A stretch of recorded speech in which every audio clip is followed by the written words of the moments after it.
नमस्तेस्तु भगवन् विश्वेश्वराय महादेवाय त्र्यम्बकाय त्रिपुरान्तकाय त्रिकाग्निकालाय कालाग्निरुद्राय नीलकण्ठाय मृत्युञ्जयाय सर्वेश्वराय सदाशिवाय श्रीमान् महादेवाय नमः।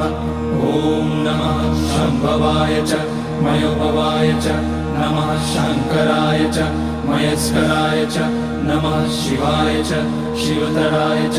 ॐ त्र्यम्बकं यजामहे सुगन्धिं पुष्टिवर्धनम् उर्वारुकमिव बन्धनान् मृत्योर्मुक्ष्यमामृतात्।